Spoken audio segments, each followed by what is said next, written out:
اگر آپ کو لگتا ہے کہ آپ کی زندگی مشکل ہو چکی ہے اور ہر طرف خاموشی ہے تو رک جائیے، اللہ خاموشی سے آپ کی مدد کر رہا ہے۔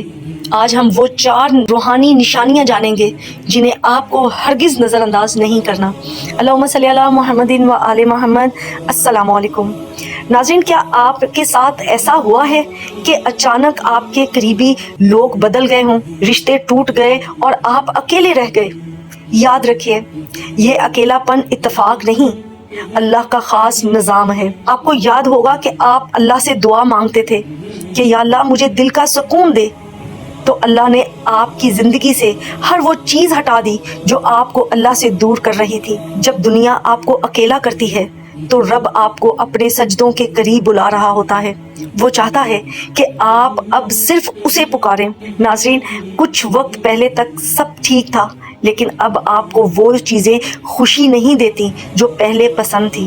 دل میں ایک عجیب سا ادھورا پن رہتا ہے۔ یہ بے چینی اللہ کی طرف سے ایک اشارہ ہے۔ وہ آپ کے دل کو دنیا کے جال سے نکال رہا ہے۔ وہ آپ کے اندر ایک ایسی پیاس پیدا کر رہا ہے جو دنیا کا کوئی پیسہ یا انسان نہیں بجھا سکتا۔ یہ پیاس صرف سجدے کی ٹھنڈک اور اللہ کے ذکر سے دور ہوتی ہے۔ اگر آپ کے دل میں یہ تڑپ ہے تو آپ خوش نصیب ہیں۔ ناظرین، جب ہر قدم پر رکاوٹیں آنے لگیں اور دعا مانگنے کے باوجود حالات مزید الجھتے ہوئے لگیں تو مایوس مت ہوں۔ یہ اس بات کی علامت ہے کہ اللہ آپ کی روحانی طاقت کو مضبوط کر رہا ہے۔ جیسے لوہا آگ میں تپ کر ہی مضبوط تلوار بنتا ہے، ویسے ہی آپ کا دل اس وقت تپش سے گزر رہا ہے تاکہ آپ کا ایمان پکا ہو جائے۔ اللہ آپ کو توڑ کر دراصل نئے سرے سے جوڑ رہا ہے۔ یاد رکھیے، جب آپ رات کو روتے ہیں کوئی آپ کا حال پوچھنے والا نہیں ہوتا۔ زبان خاموش ہوتی ہے مگر آنکھیں بہہ رہی ہوتی ہیں، لیکن اس سب کے باوجود دل کے کسی کونے میں ایک خاموش سی امید باقی رہتی ہے کہ میرا رب مجھے سن رہا ہے۔ یہ امید ہی اللہ کی سب سے بڑی خاموش مدد ہے۔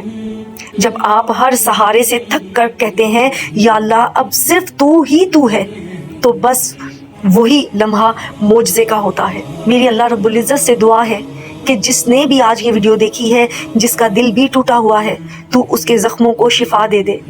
جن کی دعائیں رکی ہوئی ہیں ان کا مقدر بدل دے اور انہیں اپنی خاموش محبت کا قرب عطا فرما۔